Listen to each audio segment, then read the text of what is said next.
Hi, it's Dwyer, December 7th, 2022.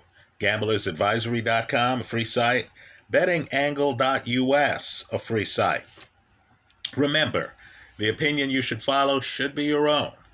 Just consider this video to be a second opinion from a complete stranger online. I'm going to break this video out into three parts. Right, first, let's take care of gamblers on the Terence Crawford, David Avanesian fight. Right, I saw the odds. This is an updated video. It is Wednesday of fight week. Let's talk about that fight. Then I'm going to pivot. I'm going to finish an earlier video I did. I was making comments on Ryan Garcia when my setup here glitched. I want to finish those comments. It's very important. Then let's talk about an article in the Washington Post, right, on weightlifters. Let's start it off. You know, the odds, the posted odds, the odds right now on the Crawford-Avanesian fight are preposterous. Right now, everyone watching this video knows that I consider Crawford to be the best in the sport pound for pound. Right? He's a great fighter. But what trumps that for me are the odds. Right? I've seen great fighters lose. I've seen Joe Frazier lose. Right? Mike Tyson lose. Lennox Lewis lose. Roy Jones lose. You show me a great fighter, and I'll show you a guy who's vulnerable. Right? Ray Robinson lost. You can go down the line. I understand the Floyd crowd, the Marciano crowd, the Joe Calzaghe crowd. Okay, congratulations. But let's just say those guys are outliers. And even with those guys, there's some fights that are awfully close. Aren't there? Right? Marciano, the Roland Lastarza fight. The Castillo first fight involving Mayweather. The Calzaghe-Bernard Hopkins fight, I encourage you to watch that again. Right? Hopkins gets the knockdown in the fight. Right? Let's just say that fight's a close fight. Well, Crawford's unbeaten. Crawford is fighting at home. I'm one of those people who believes that sometimes fighting in your backyard might not be the best idea, especially when you're the main show in your backyard. This isn't like a fighter going back to New York City and you're thinking, well, Shannon Briggs is from New York City, Mike Tyson's from New York City, Riddick Bowe is from New York City. No. This is Terence Crawford going back to Nebraska, and he is the top shelf there. Right? It's him, Tom Osborne, Johnny Rogers, right? In other words, in boxing, Crawford is top shelf. That means I'm sure a lot of his friends are saying, hey, player, hook me up. Where are my seats? Right? Family members are saying, hey, what am I doing in Section B? Wasn't I there when you were a young boy? Shouldn't I be in Section A? Right? Friends of friends want tickets for their friends. Sometimes, too, a fighter overdoes it. On the road, he's just focused on winning. At home, he wants to win with style. This is professional prize fighting. You never have that big an edge on your competition. Right? Sometimes when you say, hey, let me showboat a little bit, that gets you clocked. Well, understand, however I rate Terence Crawford, I just don't believe that if these guys fought 10 times, Crawford would win at least 9 of the 10. Right? What trumps a bettor's internal rating? How about the odds? Especially when your pick's a closer as it is. I'm swinging for the fences here. I'm taking Avanesian, who will have the advantage deep in the pocket early in the fight. I'm taking Avanesian. I'm getting better than a plus 900 on him. In other words, bet $1, win $9, plus get my dollar back. Right? I like that greater than 9-1 line I'm getting on Avanesian. I'll hedge the play with Crawford by stoppage. Why? Because Crawford is one of the sport's dominant closers. Even fighters you think are doing well against Crawford, right? Sean Porter. You saw that fight, and in round 8, you thought, hey, Porter's hanging in there. This is a close fight on my card. Of course, Porter did not go the distance. I'm guessing with Crawford at home, with Crawford making adjustments, with Avanesian being a master deep in the pocket, but a bit lost when he's not deep in the pocket, I'm expecting Crawford to make the adjustments and to win the fight. So, I like Avanesian plus 900, right? You're never getting a plus 900 when you bet on Crawford. I like Avanesian better than plus 900. I'll hedge the play with Crawford by stoppage. But I need for you to understand the risk involved. If Avanesian goes the distance, and let's remember, Benavidez almost did against Crawford. If Avanesian goes the distance against Crawford, you lose it all if Crawford wins the decision in his backyard. Right? Ponder the risk. The risk is yours. You need to think about it carefully, especially when you're betting against Terence Crawford. I just think boxing is too competitive for lines like this. Avanesian is the European champ. He is a knockout puncher. The first 3 rounds of this fight are going to feature Avanesian on his front foot, trying to get close to Terence Crawford.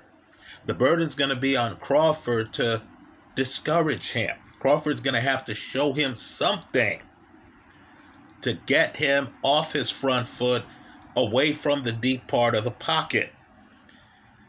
That's going to be a challenge, folks. This is a competitive fight. Let's shift gears. In an earlier video, I was making a point about center of gravity. And I'm just telling you, it's a big issue. If a fighter can't change his center of gravity to fight low, that fighter is going to have a problem against the Marcianos, the Tysons, the Joe Frazers of the world. Right? You have guys who fight low. Look at the super fight, right? The fake fight they had between Ali and Rocky Marciano that was marketed. You see Ali in there and you see Marciano, and Marciano was so low, you wonder, wow, is that how he really fought? Yes. And understand, when a guy comes in that low, you need to have something to discourage him. You need to have something to pick him up. Right? Or the guy's going to be getting underneath you if you're a big fighter. Now, Ryan Garcia is tall. Right? He's fighting at, I guess, against Gervonta Davis, it'll be 136. He wants to fight at 140. Right? He's fought in the past at 135. Just understand, he's going to be taller than many of his opponents. And I don't think Ryan Garcia has a mobile center of gravity. I don't think he can fight low. I don't think Garcia is the guy who can bend his knees, bend at the waist, bob, get low. I don't think that's him. So the point I was making is he's going to have to either develop a completely blessed offensive game, which is what Alexis Arguello developed. Right? Or he's going to have to find a way to learn defense, to make guys pay for trying to fight low and get to his body. Right? Vitaly Klitschko would block shots on his forearms. Vitaly Klitschko could hit you with power shots, so too Alexis Arguello, right, could hit you with power shots as you try to come in low on him. Right? It's a big issue. We just saw Derek Chisora get destroyed by Tyson Fury. Understand, Chisora fighting low, was able to go the distance against Vitaly Klitschko. Right? If a low guy has figured out that because of the angles you can't hurt him, and if a low guy has figured out that he could go rounds with you, then you're at risk of getting stopped in the later rounds or of losing a decision. Right? So let's pay close attention to the Ryan Garcia story. I'm taking Gervonta Davis over him, in part because Davis is a southpaw. Davis is shorter. Davis hits awfully hard, right? Both guys hit hard. But Davis can fight low, right? Davis lines up well with Ryan Garcia's body. Davis can be aggressive. Davis is not going to stand outside and wait to get hit by Ryan Garcia's left hook. I'm expecting a firefight. I also don't like the weight. Right? Ryan Garcia announces he's fighting at 140. Now suddenly they're fighting at a catch weight. They can call it what they want. Right? The limit at lightweight is 135. Folks, the weight they've agreed to is 136. That sounds like Garcia's going to have to drain himself to make weight. I like Davis in that fight. We'll update the video when actual odds are posted. Right? When actual odds are posted, the odds matter. Maybe the bet will change somewhat. Now let's talk about, let me add a fourth thing to this video, right? The best ref I've seen is Mills Lane. Right? I just want people, especially young people who might not remember this, to look at the film of the second Mike Tyson-Evander Holyfield fight. Right? You're going to notice that Tyson comes out of the corner and Mills Lane notices that Tyson doesn't have his mouthpiece in his mouth. That's how observant Mills Lane was. So Mills Lane orders Tyson, at the time, big in boxing. He orders Tyson back to his corner to get the mouthpiece. So then we get to the middle of the round. I think it's the third round. And Tyson bites Holyfield and takes off a part of Holyfield's ear. Right? Now just understand, a weak referee would have crumbled in that situation. Right? Holyfield is upset. Understand that both of those guys, Tyson and Holyfield, had been heavyweight champion in the past. Holyfield's a big guy. Here's someone who just has maimed him. Mills Lane, and Tyson compounds it, by the way. Tyson pushes Holyfield. Mills Lane calmly calls time, goes over, and talks to Holyfield. Then he talks to the ring doctor, Flip Homansky, who looks at Holyfield's injury. Then Mills Lane, after being told by Evander that he wants the fight to continue, right, and after hearing from the doctor that Evander wasn't at deep risk of serious injury, right? The cartilage is torn off his ear, but it's not like the ear is just hanging there. It's already been gone. Mills Lane lets the fight continue. So Mike Tyson then bites Holyfield again. Folks, the fight ends on the second bite. Right? Let's just say we've seen bad refs blow big fights. The Liston Ali rematch is refereed by Jersey Joe Walcott, who loses control of the fight. It's so bad that a guy from the crowd, the editor of Ring Magazine, had to tell Walcott that Liston was down more than 10 seconds. We've seen bad refereeing ruin a big fight. Understand that Tyson-Holyfield fight, Mills Lane handled it the way a strong referee would. Back in the day, it was reassuring when you had, let's say aggressive fighters like Mike Tyson, In the ring, it was very reassuring, whoever was fighting, to see Mills Lane in the ring, right? You understood there would be some level-headedness. You understood Mills Lane was in charge. He wasn't going to be dictatorial. He was going to let the fighters fight. But you understood the situation had some kind of overview.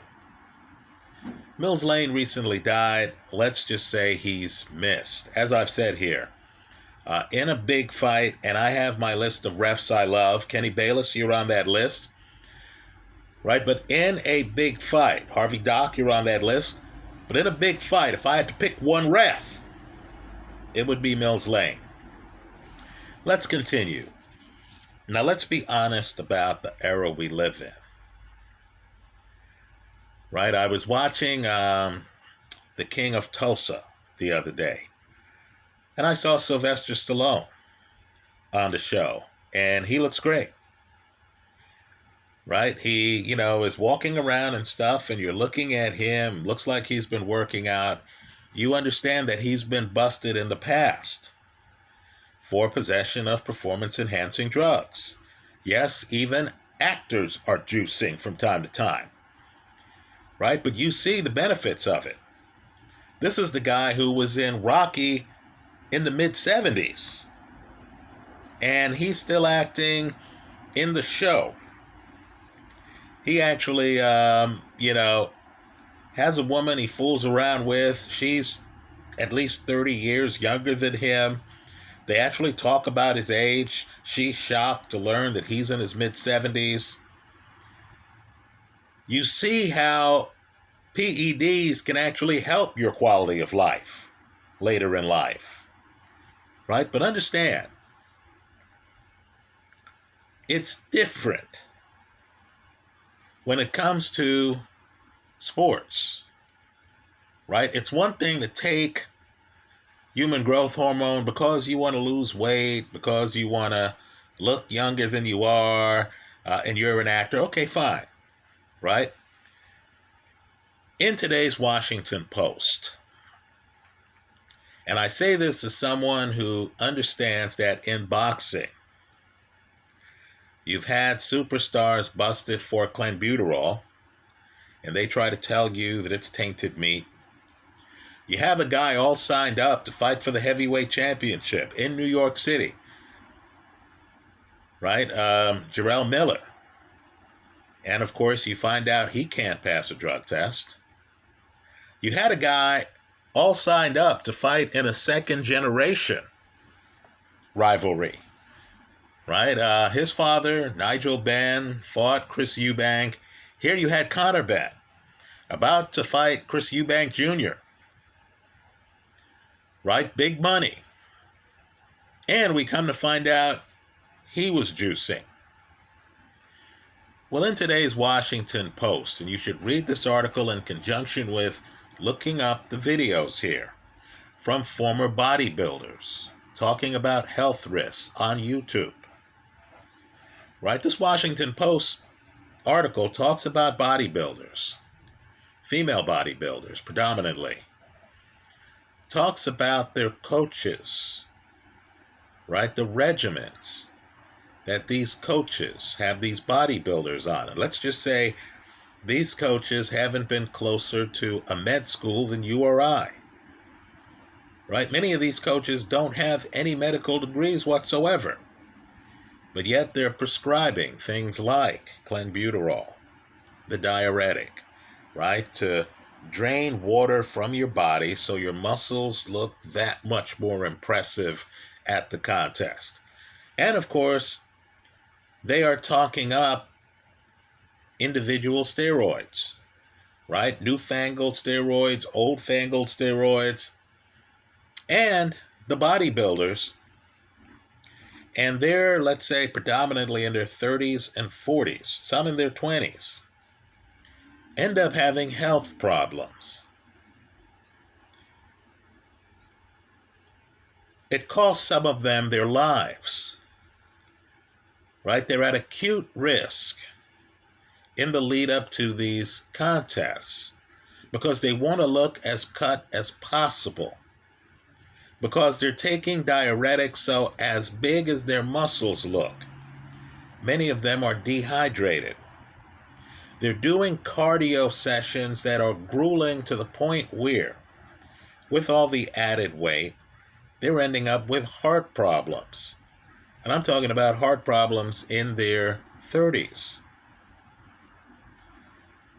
Right? You have people around them who care for them. And so the athlete will reach out and the athlete will say, man, I don't feel well. Right? I'm lightheaded. I'm dizzy. I'm having problems walking. And this is right before a big contest. And you'll have people say to them, hey, man, you need to go to a hospital right now. Right? Check yourself into the emergency room right now. Now, I need for people to understand there's a mental part to bodybuilding. So sometimes the bodybuilder will get great advice like that. Right, player, go to the hospital right now. And the response will be, I can't. Because I've trained too hard for this. My weight is just right. I don't want them to give me fluid, even though the person's dying of dehydration. I don't want them to give me fluid because then that'll take away from the definition of my muscles at this tournament that I've been preparing for. Right? If it's not a heart attack, then I don't want to go to the hospital. Right, folks? I'm just telling you, it's a long article. I'm about 2/3 of the way through it.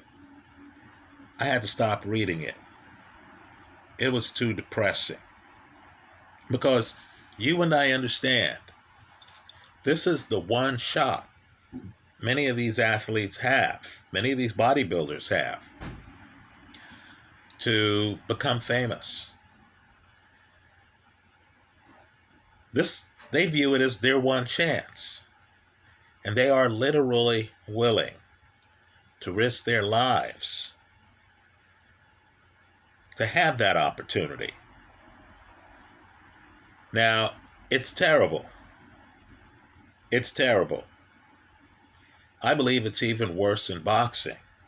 Because in boxing, there's a Chris Eubank on the other side of the ring. Right? You're juicing. And your juicing isn't just endangering you. Your juicing is endangering your opponent. Right? This isn't like an actor taking HGH, thinking, hey, this is helping me look young. Right? No. This is different. Right? In boxing, your consumption of PEDs is literally endangering the life of the person across the ring from you.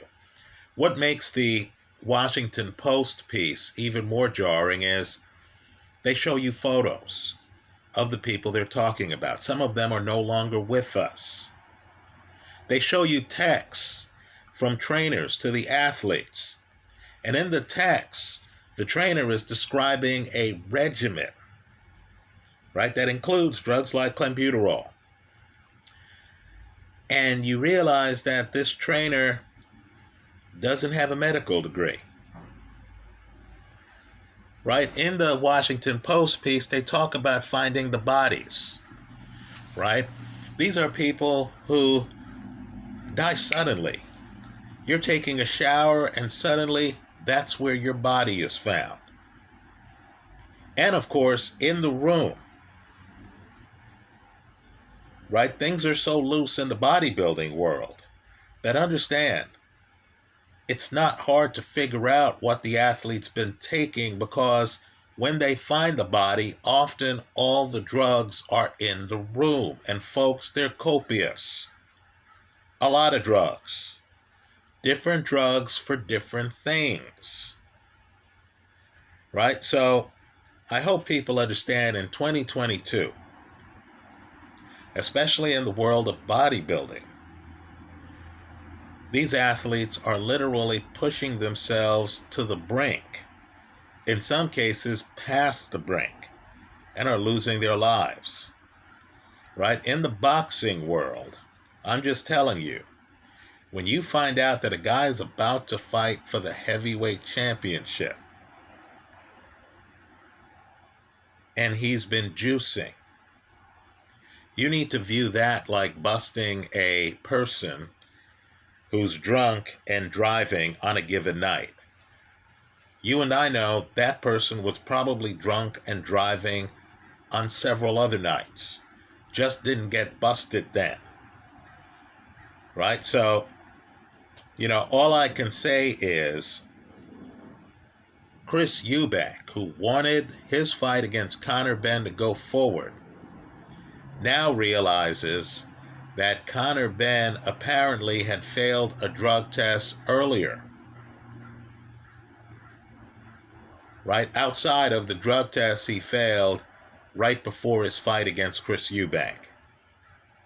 You should recognize that the authorities in boxing, the British Boxing Board, did not catch the illegal drug use. That was done by private testing. That was done by VADA. Right? So you need to be concerned, folks. There's a drug culture out there. I feel boxing ultimately is fighting a losing fight.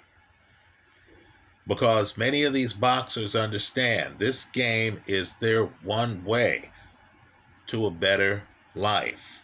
And they're willing to take that chance.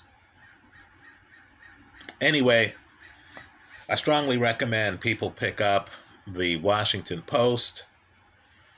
Let's also be a little bit tougher in dealing with athletes in boxing who have failed clenbuterol tests. Understand, it's my belief that the cover story is made up before you're busted. Right? It's like having a teenage kid and the teenage kid comes in and you say, hey, you failed a test for clenbuterol. And the kid immediately says, must have been the tainted meat I got off the taco truck. Right? You understand this kid had that excuse in his back pocket. So the minute he's busted, right, the kid's thinking privately, up, gig's up, right? But of course, he has a card to play to not get punished. Fascinating read. That's how I see it. Let me hear from you to close up. Terrence Crawford, the best in the sport pound for pound, according to me. I'm taking his opponent because the odds are outrageous. I'll swing for the fences. I'll hedge the play with Crawford by stoppage. That's how I see that fight. I am looking at the undercard, right? So Cold Steve Nelson, name you need to know, right? He's a little bit older. He's in his mid-30s. He's coming off a big injury. I believe it's his Achilles, right? It's a leg injury of some kind. But understand, big-time power, former armed services champion, excellent left hook, right? Loves the game to the point where he makes his own costumes. He's into the pageantry of the sport. So when he enters the sport, he has the music cued, he has his costumes going and stuff like that. He's going to be on the undercard fighting a guy named James Ballard, who only has 3 KOs. Let's just say I'm expecting So Cold. Again, his name is So Cold Steve Nelson. I'm expecting So Cold to get the stoppage. Keep an eye on him, right? Because his prior injury might actually be a blessing. There's not a lot of wear on this guy's tire, even though he's in his mid-30s. He used to be with Top Rank. I think this guy has elite level talent. He's on the undercard of Crawford Avanesian. Thanks for stopping by.